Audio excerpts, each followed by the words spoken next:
Chapter 37. Now Jacob was living in the land where his father had made a place for himself, in the land of Canaan.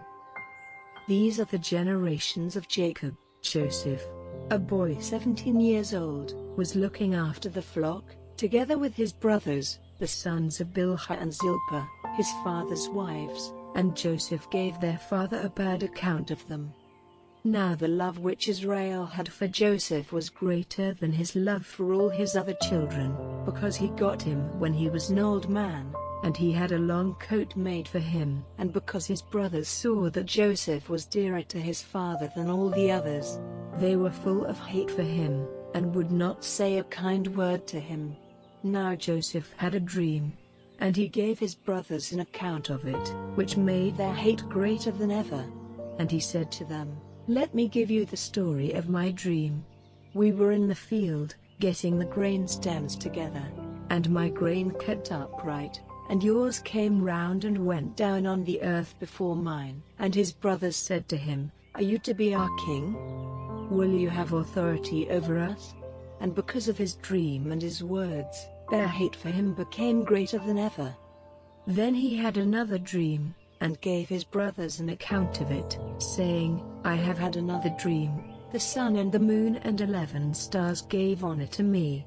And he gave word of it to his father and his brothers, but his father protesting said, "What sort of a dream is this? Am I and your mother and your brothers to go down on our faces to the earth before you?" And his brothers were full of envy, but his father kept his words in mind. Now his brothers went to keep watch over their father's flock in Shechem. And Israel said to Joseph, "Are not your brothers with the flock in Shechem?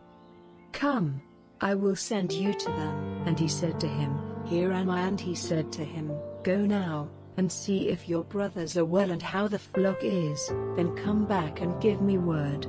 So he sent him out of the valley of Hebron, and he came to Shechem. And a man saw him wandering in the country, and said to him, "What are you looking for?" And he said, "I am looking for my brothers. Please give me word of where they are keeping their flock." And the man said, "They have gone away from here. For they said in my hearing, 'Let us go to Dothan.'" So Joseph went after them and came up with them at Dothan. But they saw him when he was a long way off, and before he came near them they made a secret design against him to put him to death, saying to one another, "See, here comes this dreamer.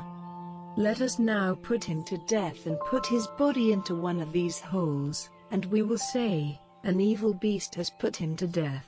Then we will see what becomes of his dreams." But Reuben, hearing these words, got him out of their hands, saying, "Let us not take his life. Do not put him to a violent death, but let him be placed in one of the holes." This he said to keep him safe from their hands, with the purpose of taking him back to his father again. So when Joseph came to his brothers, they took off his long coat which he had on, and they took him and put him in the hole. Now the hole had no water in it. Then seating themselves, they took their meal, and looking up, they saw a traveling band of Ishmaelites, coming from Gilead on their way to Egypt, with spices and perfumes on their camels. And Judah said to his brothers, "What profit is there in putting our brother to death and covering up his blood?